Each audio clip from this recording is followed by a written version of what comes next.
balancing family, career, and wealth creation. What it has traditionally been is wealth. As we get older, health becomes very important. Success is family, children, community. I honestly think that men have been deprived of information and understanding that there is something called relationships. And the quality of your relationships is going to determine the quality of your life. Family is not just living in a house with a wife and children, but living happily together. Wheel of Life is a tool that reminds us that life is not just about one thing. Life is there, but it has to be facilitated. That's why there's nothing wrong with money. Money is not evil. When you're still young, you think some of these things are not as important. But as we grow, every step you take into the future, you realize, I need people.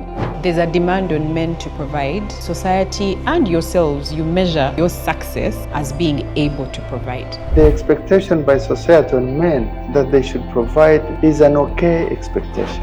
Men should work, men should set goals, aspire to improve, men should achieve, men should provide. But in this day and age where men and women are both able to work, they both should provide. It's never perfect, and so there is need for conversation, there is need for understanding, there is need for consideration of the many other things that have to be done. Men are naturally competitive. They have an invisible scale of graduating themselves from one rank to another in terms of economic status. The question is, at what cost?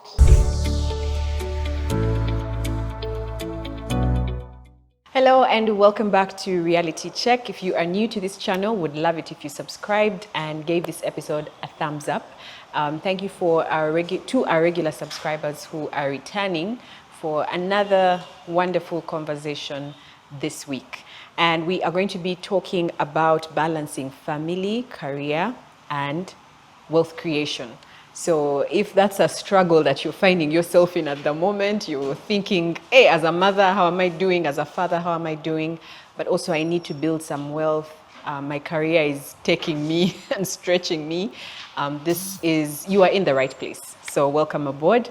My name is Rachel. I'm your host. And joining me for this conversation is, of course, Dr. Eva Satwine, who is our resident therapist. She's the founder of International Center for Mental Health and Family Care. And we also have a guest who, again, is also not new. We've had him here before. What are we discussing? I think we're discussing... We were discussing parenting. And the importance of a dad. Yes. So if you haven't seen that episode, you should go look out for it. I think it was one of the best that we have had on this channel. And he is Associate Professor of Public Health, and he's called Dennis Akankunda. He's a husband and a father, and I think he's well placed for this conversation. We want to hear from him on what balancing looks like, and hopefully his experience and insights can help you in your quest to balance. As a man. Yes, this is from a man's perspective. Yes, from a man's perspective. That's right. We intend to have this same conversation from a woman's perspective. I think it's important to note that we are different and our experiences are definitely going to be different.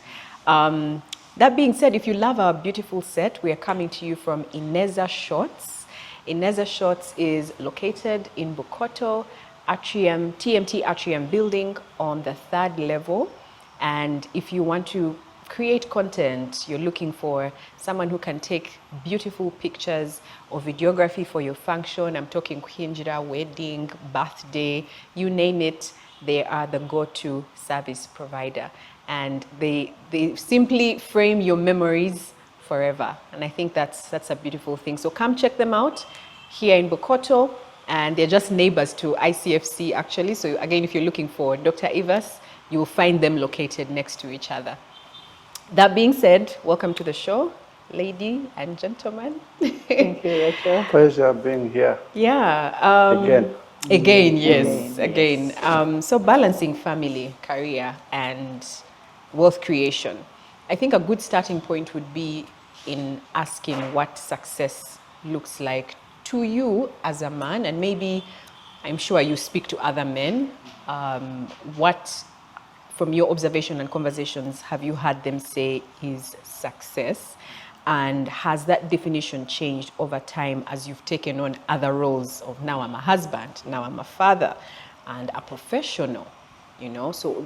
And money. And money, yes. So with all those roles and hats that you wear, what would you say success looks like to you today? What an interesting, dynamic question. What does success look? I hope that gives a prescription that suits everybody's aspiration. Yes. Success, according to me, is what it has traditionally been is wealth. And what awareness has brought to me is it is health. Especially as we get older, you can predict me. As we get older, health becomes very important. Success is family. Success is children. Success is community. Success is... it can go beyond, but I think allegiance and love for country is very important. But now going back to wealth. When we're young, in school and studying and choosing a career path, often you're looking at a path that will bring you wealth and financial security. And if you are able to work and earn some money and build that wealth in form of money, in form of assets, in form of ability to provide, then definitely you are closer to attaining that success. Health. As we get older, now we are presented with a host of non-communicable diseases. Non-communicable diseases, lifestyle diseases, age-related diseases, diabetes, blood pressure, name it. And the lifestyle that we choose can predict whether or not we might be susceptible to getting these long life diseases. So the ability to avoid those is very important. And when you're younger, sometimes you make yourself a candidate for acquiring these ailments. Is based on lifestyle, say drinking, frequent drinking and having a good time with peers, and carrying that behavior into marriage, and carrying that behavior into old age, above 40s, drinking sugar, eating lots of meats because of the craving for them, pork. Our country is enriched with a variety of good foods, alongside very healthy, also fruits and vegetables, but often what tastes great is the unhealthy one, and that's what people often consume, that opens them up to these diseases. And some of them, when you acquire them, it is pretty too late for you to graduate out. You're stuck with them and on medication. I'm saying that with emphasis because I'm almost 2 months without a glass of wine. Really? And for me, that's a milestone. Okay. And I feel great and fresh. Yeah. And I hope I can carry on. But if I break the rule, it is my rule. So what are you saying? That he's in charge. I make these rules. And I might break them. Yeah. But I'm doing great. Yeah. Family. Family is not just living in a house with a wife and children from a perspective of a man, but living happily together and content and fulfilled. Those are very subjective words to use. Often what you call fulfillment, you may not achieve 100% of that, but at least trying, aspiring, recruiting everybody into the spirit of we are in this together. We have each other's backs. Spending, I know the conversation will grow, but maybe I could. And community, belonging to a community. This is a functional society. Uganda is very lucky to have the culture that it has, because like we've been talking about getting older, we have a great sense of community. If you're a subscriber of community, at least you know this is a place in future that you can rely on, that can support you as you age, and you can age gracefully. Unlike societies where I've lived in the past, I would give you an example of the US. With all due respect and love to my colleagues out there in the US, but that sense of community is hardly there. People are flourishing when they are younger, they have jobs, they have opportunities, they can make money, they can travel, but when they get older, you are narrowing to your own self. You're breaking away from a community. Community is pretty much for the younger people, for the 30s, maybe 40s, but they are beyond. Community shrinks, that spirit. But here it expands, and we look up to the older people to belong to community in form of marriage contributions, in form of fundraisings for this cause or that cause, barriers in good and bad. So we have that sense of community, and if you can subscribe to it, definitely for me that is success. And if you're insolvent to a spirit of community, that is a great liability that should be a threat when you're facing old age in our society, because we're enriched with that spirit, that fiber. I really appreciate that you've not limited success to money and wealth. And I think for the younger people who are still in the I want to make money phase, I want to be rich, I want to be wealthy, for them to appreciate that success is more than money. The sense of community, having a family, and like you said, contentment is subjective. I guess it's different for different people. And by the way, success is going to look different for different people. For some people, it has to be money. If there's no money, then I'm not successful. For others, maybe community comes before the money. If you have community, you will have money. If you have money, you can have better health. Some people think like that. I can go to the best doctors or to the best hospitals. So I love the embodiment of success to these pillars that you have spoken of.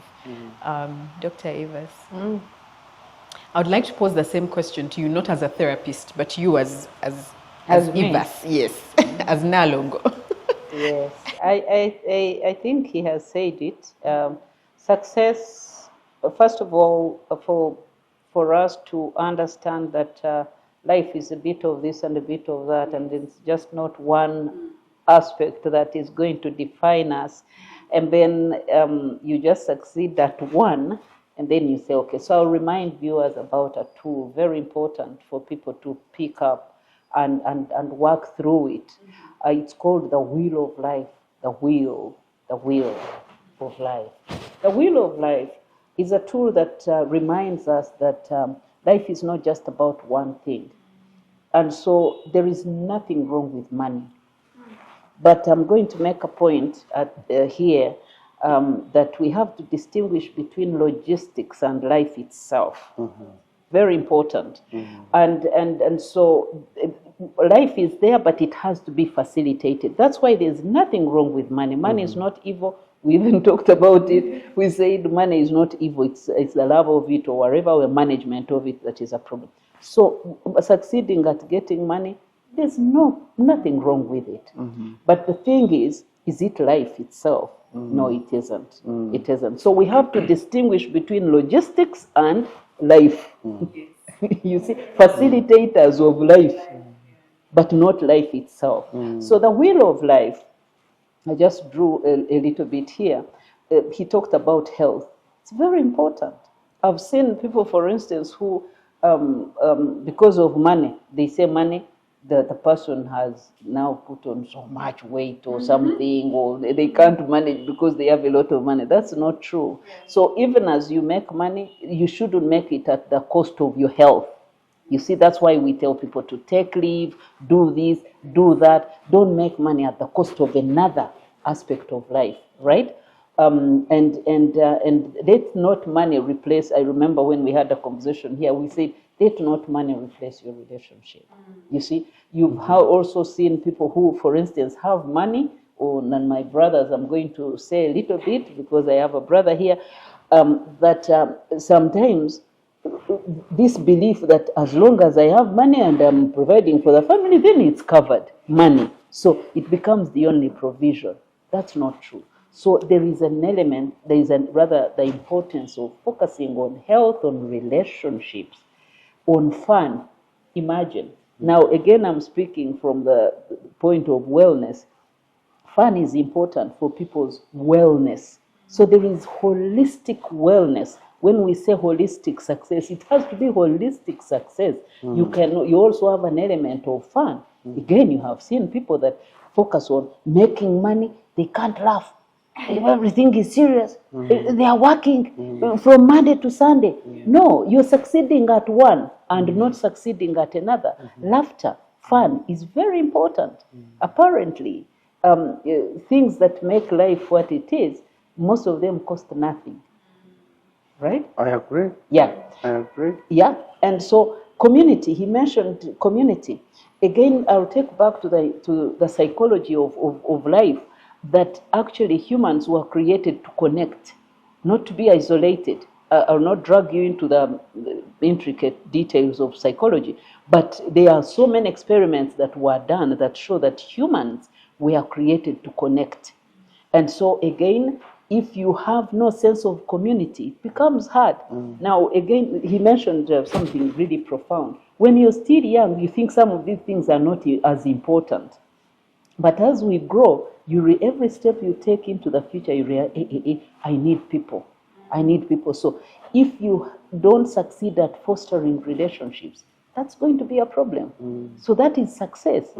Spirituality, spiritual life. And I'm not talking about religion.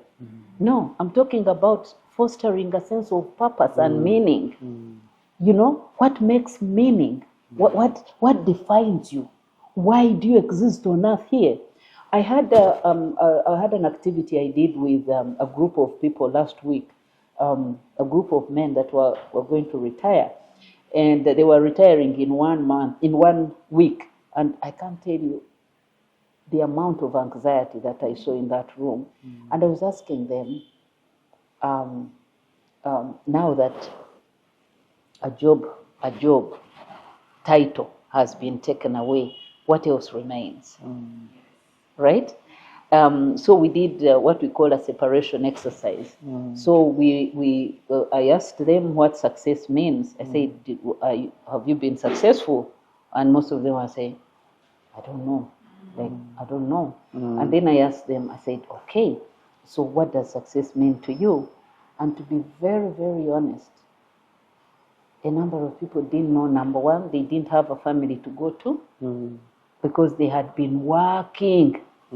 And they had been working, and of course, you know, this belief that work and provide for the family, we are going to get into that, I'm sure, and then you'll find a family. That's not true. Why do you work? Take care of the family. Make sure that you handle, your wheel is actually, it's balancing, it's moving. And so most of them were anxious about the family. They said, now our children are ignoring us because you ignored them when you were working. Then the biggest problem was they had no idea about what else they can do other than the job they had been doing. Yeah, lack of meaning, and I was supporting them to understand the difference between work and a job. And it turned out that most of them had actually so many things they were relevant, because when we say purpose and meaning, it means that we at the core of a human being, we all desire to be relevant, to be needed. That's what it is. And are you sure you're not needed anywhere? It's not true. And then of course that gives us a sense of meaning. I'm okay, I'm needed, I'm relevant, I'm useful, I'm all that. So that kind of spiritual orientation or spiritual resource or orientation that people need. How have you nurtured that? So you cannot say everything about you is money. What defines your worth as a successful person is actually that you have money. That's why we have many people empty. You've heard of the concept of emptiness. You're in this beautiful, glamorous place, but you feel a void on the inside because you don't have a sense of spiritual orientation. Yeah. I want to pick up on what you have said to frame my next question, and I'll start with you, Professor. There's a demand on men to provide, and society and yourselves, you measure your worth or your success as being able to provide. So it's both self-inflicted and also society has kind of picked up on it, and men must provide. And we see more and more, like you have said, men focusing on that.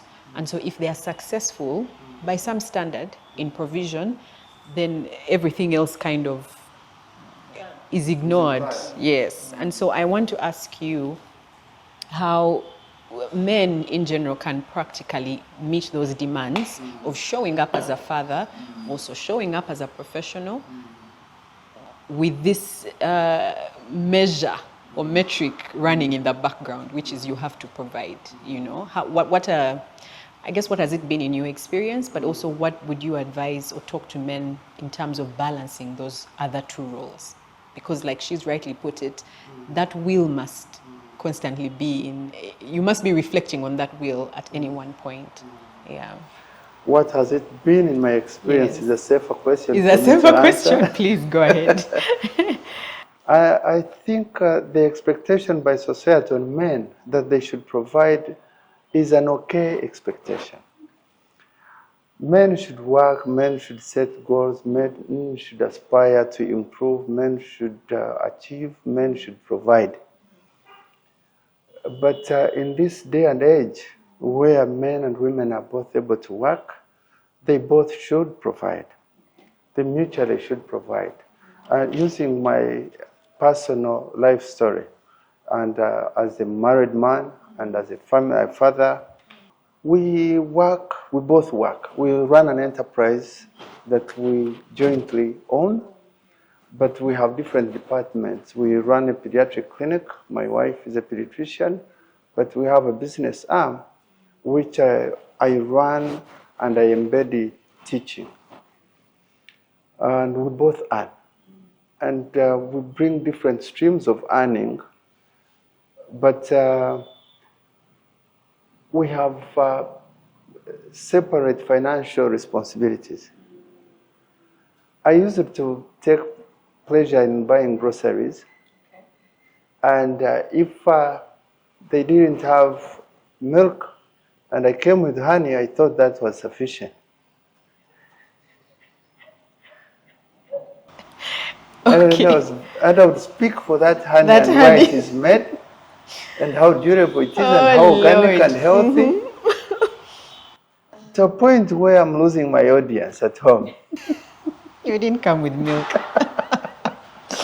Oh dear Lord. Then they politely and diplomatically waived me of that responsibility of buying groceries. Oh, okay. Mm-hmm. So as a matter of fact, now I buy groceries that I'm going to use, because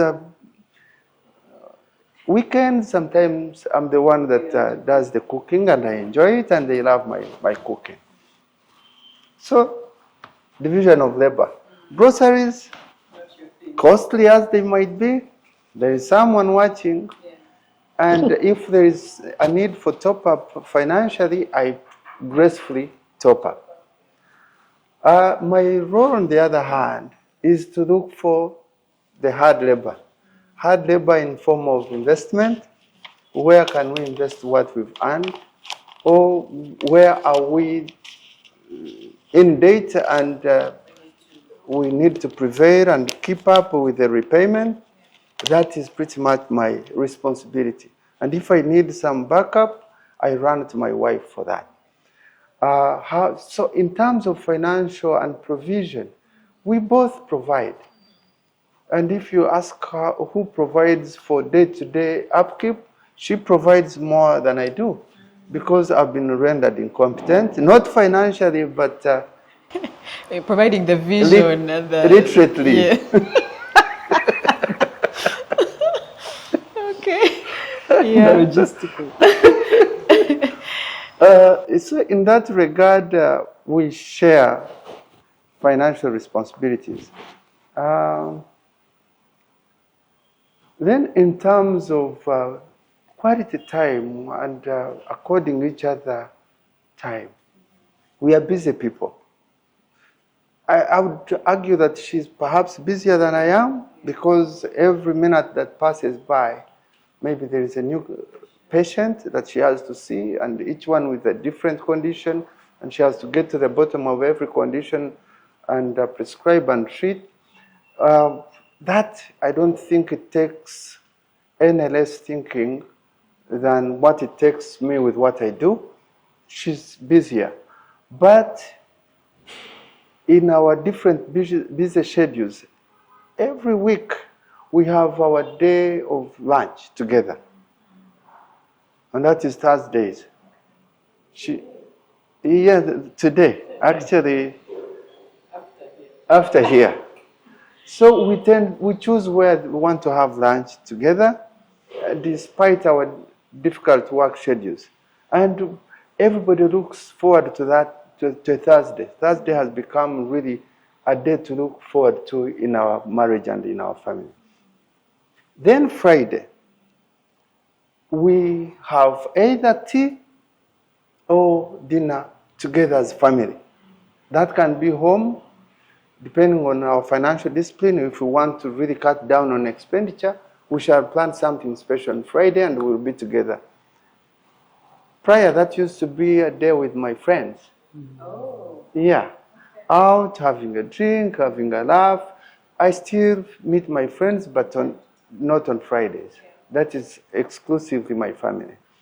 And that has built really cohesion, something that I make reference to from my family. I came from a family that didn't have plenty. But we never looked at the material world as a definition for our happiness as a family. And we didn't know happiness is derived from material. Because we were happy together and we spent time together, we sang together, we spent long hours at night chatting or singing. As a matter of fact, in terms of the recommendation for sufficient sleep time, my family is unhealthy. Because we slept late and woke up early. Yes. But we did it together, and we have a strong bond as brothers. Wherever we meet, we have a lot to refer to, and it is always the past, not little with the present. And those are the same. That is the playbook that I refer to in managing my family. And we both subscribe to it and are building really fond memories with each other and are close. I like that. I really like that. There's what I hear from you is there's intentionality in how you are managing or juggling these hearts together with your wife. Right. I want to follow up on that by asking professionally, because I know, yes, the harder part in terms of looking for resources where we invest as a family, that's on you. In terms of how you show up professionally, have you ever felt like there's a conflict in terms of how much time it's taking over your family or over building wealth?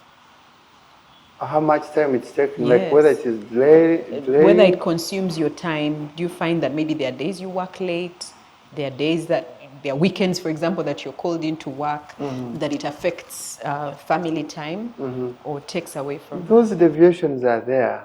Those deviations are there, and they are understandable.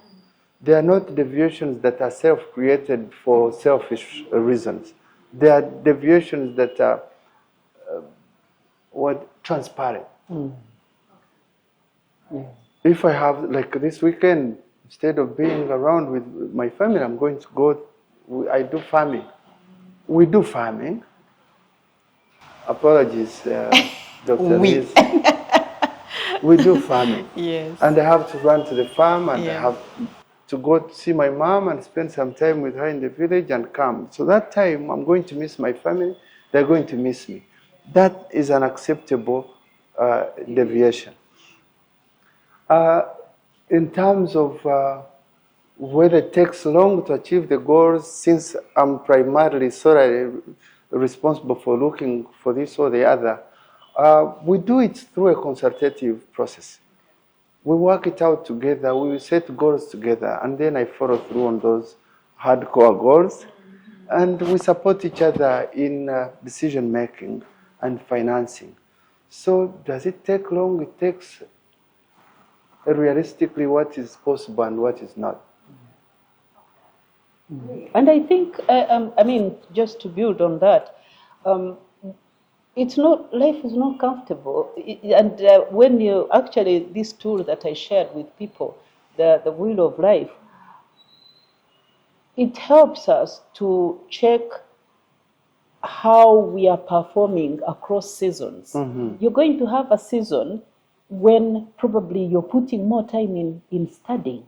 And as long as, he makes a very profound point, you are doing it in a very transparent manner. Mm-hmm. Your family is supporting you. Mm-hmm. They are not crying because you are not present. They know why you're not present. You probably are putting more time in work, you know, but as long as you're mindful of the fact that you're needed everywhere. Mm-hmm. You see, you cannot, it can't be either or. I think that's the major point. Right. It's not either or.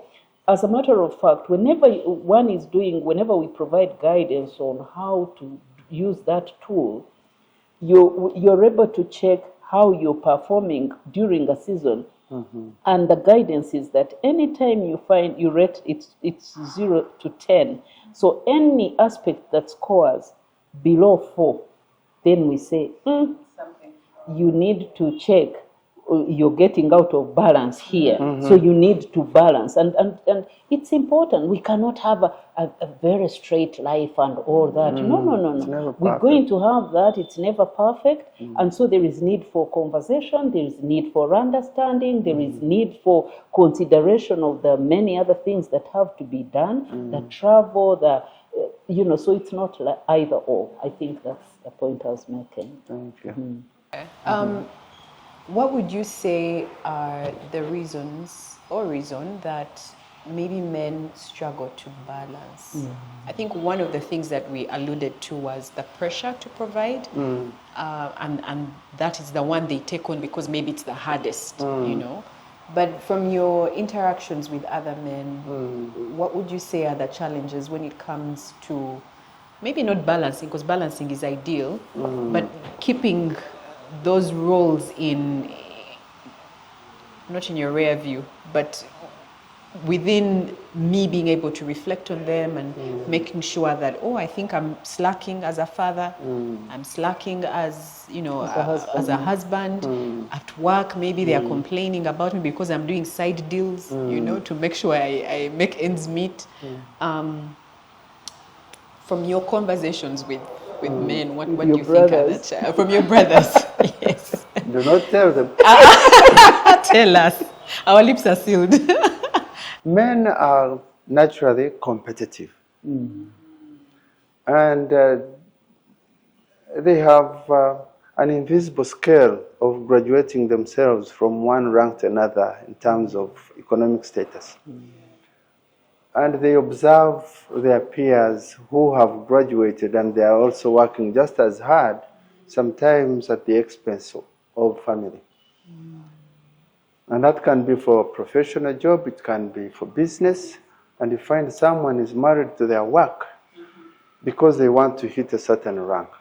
And that can be a case for an extended time period where the family now becomes a sacrificial lamb. Yeah. and you find you're spending less time with your family because you have to work long hours, especially in these career jobs, civil service, non-governmental, civil society organizations. I'm a chief of party, or I want to be a chief of party for this program or whichever program, but at least to work up to that rank and to get there, I have to impress my employers by showing them that when they need anything from me, even at 9 p.m., I'm there. So they work in office and they carry work at home, and they're working until the whole world within their network knows that so-and-so is always working. And they can, on merit, earn that promotion. But then, behind the scene is a deprived family, is a deprived wife who needs attention, and she's unable to get that attention. It's deprived children who need to be with daddy, but they have come to terms with the fact that you can admire somebody else's dad, your peer's dad, but not yours, because they can see other children have relationships with their parents. They play with them, but your father, your dad has worked their way away from you to the extent that you can't even dare make a joke with your dad. There is that distance. And that is a reality with many marriages, many families. I know Ugandans, we are progressing. We are progressing economically, and peers are progressing. At my age group, there are many people that I consider very wealthy now, which is wonderful. And there are quite a number that have achieved that success at the expense of family. So it is very important to be deliberate, to aspire to create time for family despite the thrive, the pressure to own this property, to drive this car, to be seen pledging the highest amount of money at a, at a wedding meeting. Fundraising. Yes. There are those pressures. And talking of weddings, there would be people that provide, that really devote so much attention and time to win praise from the public in their ability to provide so much money, to be seen as one who gives 5 million when others are giving 300,000. When back home, you are the sole provider and you don't give just as much. The family is lacking, but you're there buying yourself public praise and popularity that never translates family, that rather pushes your family beneath the surface. Men, the competitiveness silently among men definitely can drive them to the ground. And I want you, Dr. Evas, as you respond to that question, to also talk about what that does to their mental health. Yeah. Look, and I like that he mentioned competitiveness. There's nothing wrong with it. There's nothing wrong with working hard. There's nothing wrong with making money. There's nothing wrong with growing in career. The question is, at what cost?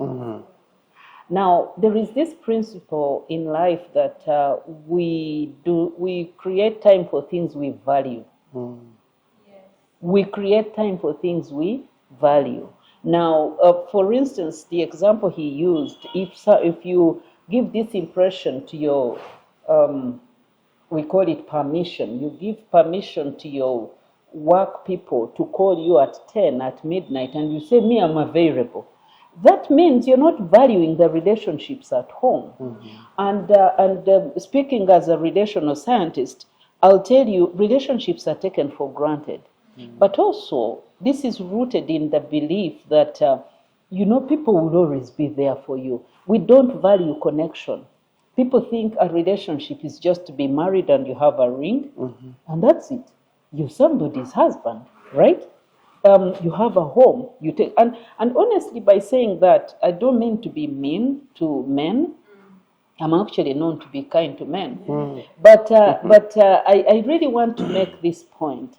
I honestly think, Rachel, that men have been deprived of information and understanding that there is something called relationships. And the quality of relationships is important. So it's not enough to have a home, to have people there, to have children. Dependence. Like, it's not enough. The quality of your relationships is going to determine the quality of your life. And so I don't think there has been a conversation to help men understand that there is something called quality relationships. They tend to, and again, it's in the nature of men, because they tend to be high level, you know, like there, like don't go under the surface. Here, I have a family. Oh, how is your family? You haven't greeted each other in a month. Oh, fine, terrific. But are you sure? Now, that's where I want to really come in and say, look, human beings are relational. As a matter of fact, that's why I talked about logistics vis-a-vis life. Because life is in relationships. The thing is, and let me make it clear, happiness, the happiness we get, 90% is relational. Material contributes only 10% happiness. And what does this mean? It is called sustained happiness. Yeah? Now, every time we mention happiness, then people say, what do you mean? When I get money, good pay, I'm happy. That's okay. But you see, life, the well-being, the happiness that sustains your well-being has to continuously be there, and it's in relationships. If you want to test this, check when you craved a certain car or a certain house. The moment you have it, if you're lucky, after 3 weeks, you'll have forgotten. The excitement will have gone. So that's why people need to wake up to the reality of material. Material is important. We need comfort. That's okay. But that cannot give you sustained well-being. No, it doesn't give it to you. But when you have health interactions within that beautiful house, that's when you have meaning. So when men know that actually the energy you use, and this is again science, the energy we use to succeed on other things like wealth creation, like performance in the workplace, this comes from a healthy home. It comes from a healthy family. It's the fuel.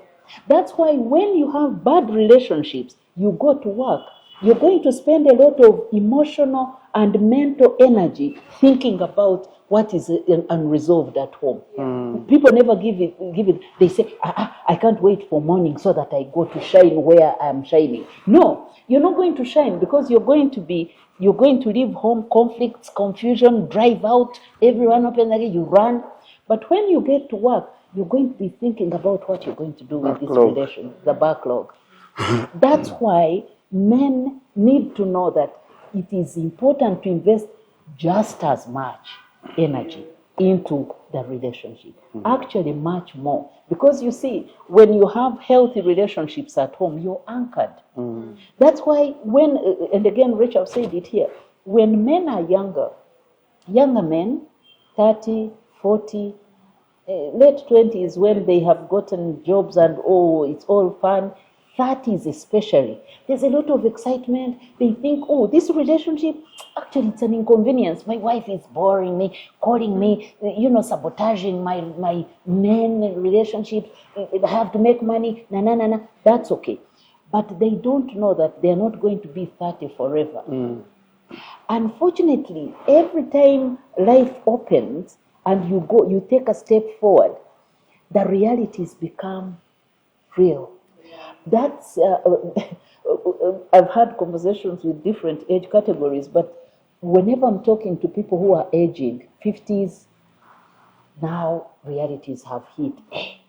I'm not anchored. Yeah, they realize the so-called success they had, lots of money and that, then why am I miserable? I'm driving a good car, but I'm very miserable. I have this big house, and then they ask, why can't I be happy? It is because you're not anchored. Every time we have something that doesn't have a foundation, nothing is holding it, You know the reason we are seated on this floor, third floor, is because there's a foundation, and we are secure. We are secure. We know, this thing can't crumble because they did the foundation. But let the foundation give way. We cannot keep floating here. We're going to crumble. So that's exactly what happens to men, because they've believed as long as I'm doing money, I'm providing fees, I don't even have to go to a children's. They don't know that. They don't know that that's strengthening a relationship. And Rachel, if I was to give it language, they don't ask then what. You see, you've paid fees, then what? I know someone has been paying fees, international schools, then the children went to universities, international universities, and he couldn't even go for graduation. These children hate him to the core. But he paid fees. International fees. It's a lot of money. But he couldn't even go for their children's. It's not the most gratifying thing for the children. So now the children are disconnected. They're like, what's wrong with this man? Now he grows, he realizes everyone is detaching, and now he's lonely. So that's why we are having so many aging men lonely. And so what kills loneliness? You have to start it here by building relationships. Yes. And connecting with people. And connecting with the most important people in your life, the most important relationships. Again, I've said it here that I have to remind viewers that relationships are there. We've talked about relational health, relational success, but not all relationships carry the same voltage or the same importance. You see, and I always use an example of COVID. When all workers were sent home, and then they said essential. So even in our relationships, there are essential relationships and then others. Now what happens? Men, again, when they are young, they invest in others. So they'll put 80% investment or 90% in other relationships. What we are talking about, shine here, public, see me here. I give the biggest contribution. I am in the workplace. But now, the core, the essential, you've ignored them. So what happens? When you're aging, the other people don't care because they're not essential. Yeah, they're not essential. They're going to move on. So now that's why most men are stranded. In old age, they are aging, they realize, my partner, we are not close. They've moved on. And do you remember, Rachel, if you allow me to say this again, we do a program called Retirement Planning Beyond Finances. And trying to take retirement planning beyond money. Because everyone has said, save here, save there, save there, have enough money. Now, people have retired, they have so much money, even money is a problem. Even money is killing them. They've invested, they have no one. They realize, I was investing for children are not interested in my things. What's wrong with the children? It's because they didn't even connect with what you are doing. You see? They are coming back to wives that they neglected. So, you neglected them and they developed a coping mechanism without you. Now you're showing up, you're like, now I'm Mr. Husband, I'm showing up to my family. So they go like, wait a minute, to your what? To your family. And it is sad. It's a very sad scene when you see a number of my brothers aging who are going back to no essential relationship. So that's very hard, extremely hard for and I mean, we are not here to condemn anyone, but to give information that this is the reality. Please invest in relationships. They anchor you when you're young. They even anchor you more when you're aging. That's so true. There's something, Professor, you said at the start when you were describing success in health. You said that you need to start earlier. So that's in eating healthy, exercising. Right. There's an investment that goes into it for you to realize the fruits when you're in your 40s, late 40s, 50s. And I find that there's a generation of men today who are cognizant of what you're talking about. They saw how their fathers, carried on their lives. They went about paying school fees and no relationship. And they've made a decision to say, I'm not going to do that. I want to be present for my children. I want to be present for my wife. Right. Unfortunately, they are meeting the pressure of you have to provide. And I feel like in our society today, it's a lot louder. With our parents, yes, it was there. It was an expectation because the women were staying home. But like you've said, today women are working. And yet, even with the foresight and the knowledge that women are working, therefore maybe they can also contribute. The sound for men to provide is a lot louder today.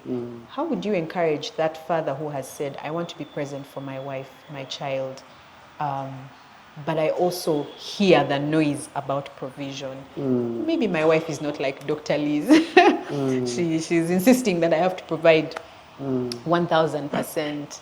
How would you encourage them to keep their head above the water and not lose that resolve that I'm not going to be absent from my family, or I won't drop the family ball all in the name of provision? It's a hard question, but... It's a hard question. But I think Dr. Ivas has really alluded to that, and we have quite a number of role models we can refer to. It's never perfect, but if you talk of old age and whom you really lean to when you are frail, you might be financially strong, but physically frail and emotionally frail. I see, unlike before, our president walking shoulder to shoulder with the First Lady. And I think that's really, it gives me reflection. That is the life awaiting. If you didn't build that bond, you will not have any shoulder to hook yours into. There's no shortcut. But when you have a relationship, you can comfortably walk shoulder to shoulder. Don't look at that predisposition and you think it is a given. There is some work behind it that creates the fiber for both to comfortably hook their elbows. So being there for one another, despite the pressure of working, maybe it can go both ways. You might find that the wife is working, the husband is financially struggling, and women equally need some awareness 100%. That they need to accommodate their spouse despite the bad season financially. And but for the most part, men who are working and they feel the pressure, they need to make money, or they can be available for fellow men and not the family. After all, the family is provided for. I think that is really wrong. And it happens in our midst, and it manifests in our midst. I can point out couples. I told you, you really are good at reading me. I can point out couples that embody a functional couple and one that is there for one another, regardless of the economic pressures. They are not normally the richest, but just the drive, the spirit that you want to be there for one another. And I can also point out couples,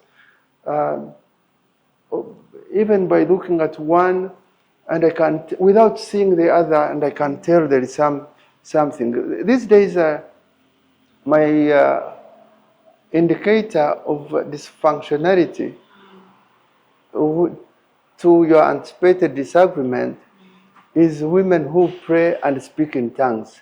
Really? Do tell. Because I am a woman who prays and speaks in tongues. So please, I'm waiting to hear. When someone speaks what they can, and they feel that's not sufficient, and they implore a language that is not of their proficiency in order to communicate their best message to the Almighty. I see that and I'm like, what has pushed this woman to speak in tongues? In tongues, yes. I think at home there might be We need to see the husband. Oh dear Lord.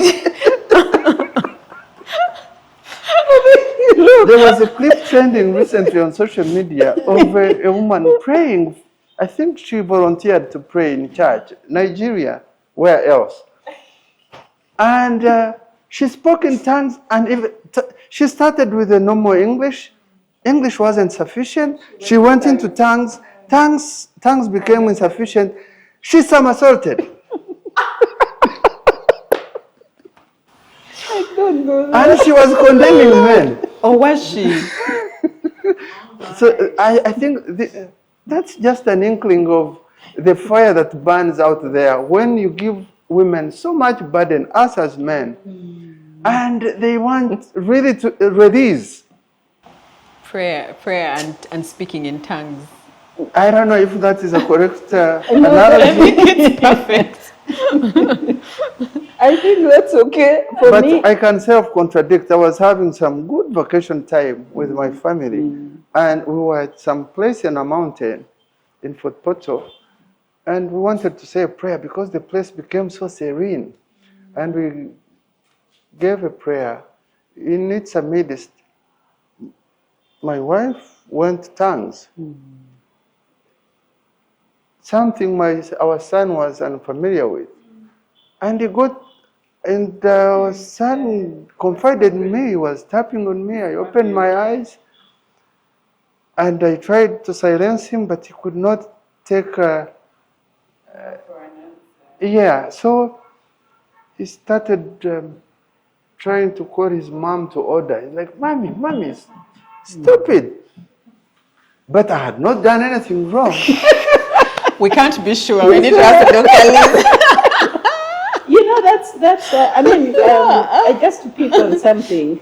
Of course, if they speak to God in tongues and not to their husbands in tongues, that's acceptable.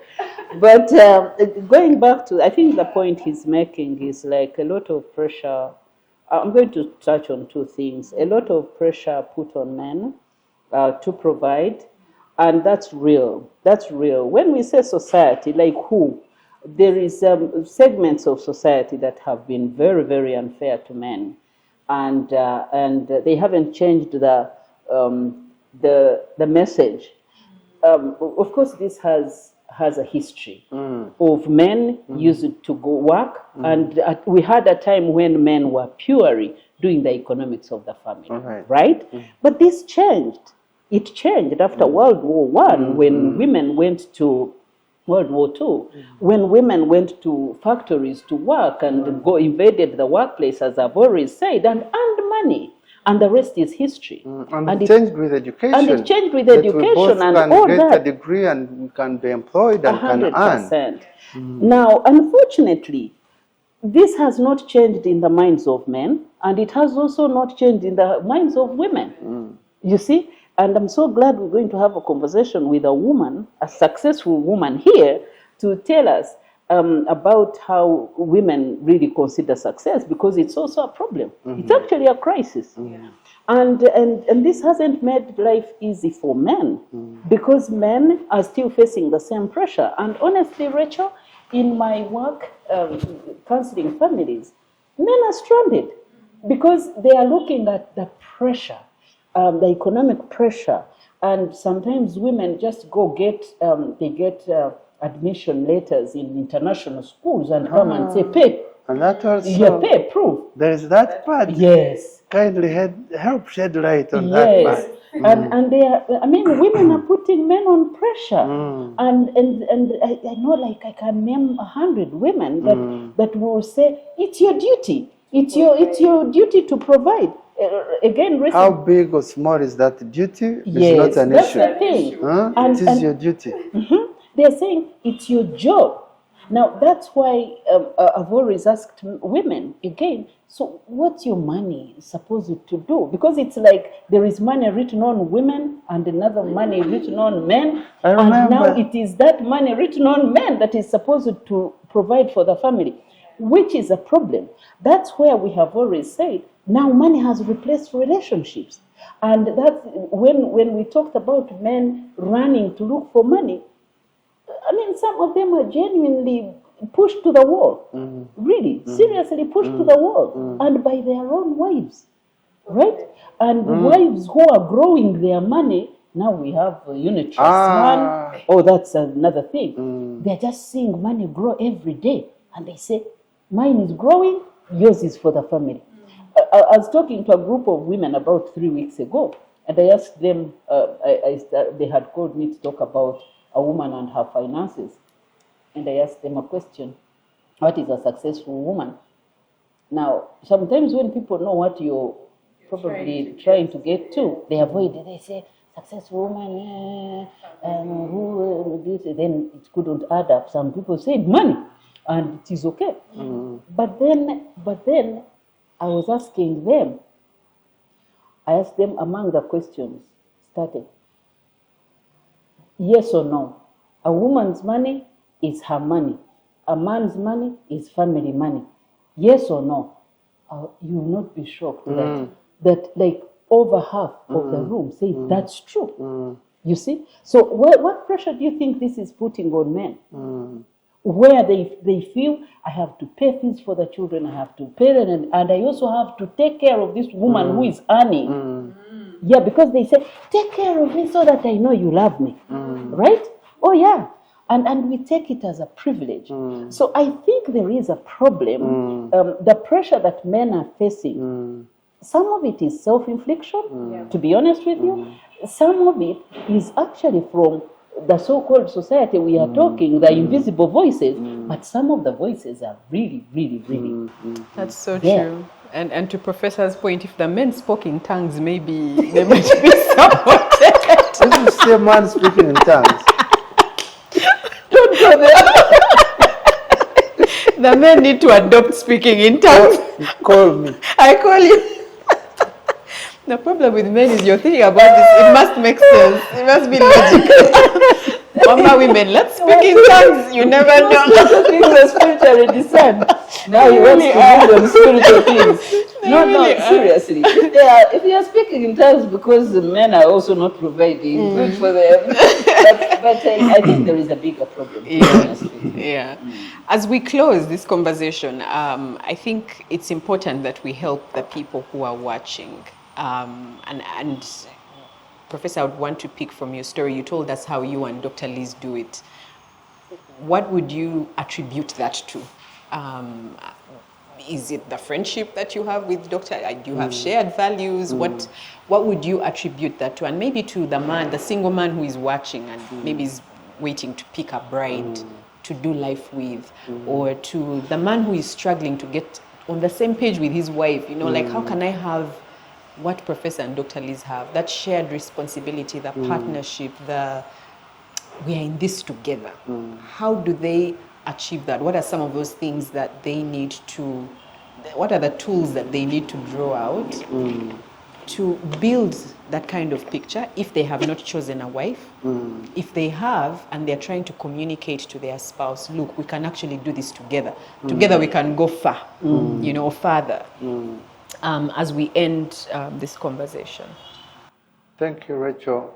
For me, I think what has worked, it's not like we were complete products from the onset that would synchronize and be compatible, but rather it has come out as a result of sustained pattern of good deeds. Now place us at disillusionment with contentment. Whether she has accepted me the way I am, and maybe I'm not worth it, but what has worked for us is being predictable and being intentional and trying to demonstrate that these are the values financially I stand for, and I take active steps onto them. And you can predict that when I have money, this is what I'm going to do with that money. It is for us. It can be invested. It can create happiness for us. We can explore together. I can support you. I'll make you comfortable. I'll make our home comfortable for us to live in, for our children. And I would say there was that stage that we really didn't know each other. We didn't know each other. So there were question marks and everybody holding on to what they're doing and opening up slowly, playing their cards closer to their chest until they trust. To a point where I think we are now, we can predict one another. We know each other's intentions with money. And I think we're at a stage, thank God, in our marriage where we don't have conflict, money being the cause. No. We are not constantly auditing one another, but we set goals together. We pray for those goals together. And in setting those goals where we can involve our kids, we will. We have a 14-year-old and a 9-year-old. We're trying to involve them where we can, innocent as they might be, but they kind of have a sense of what it is we are aspiring to achieve as a family. So I think I'm optimistic about the future because I feel we have built a bond that you can look up to tomorrow. And I think that's what I would recommend for couples out there. Don't be in a marriage and you perpetrate the spirit of this is mine and this is yours and these are my ways, those are your ways. Take me the way I am, regardless of whether I make you unhappy or not. And we have plenty of those. But Ubuntu. Have Ubuntu, and that is a huge investment for the future. Yeah. I think two things I hear from what you're saying is for those who are just starting the journey to understand that it's not a one-day event. No. That the marriage has to kind of go through the process and the evolution. It does. And then so be patient with the evolution. Right. So even when you're going through like the tough times, there's better on the other side. And contribute to the evolution that gives a state of marriage you would want to see tomorrow. Yes, yes. So agree to, be involved in the evolution of the marriage. Yeah, but it's the whole thing, and I like that he talked about the stages.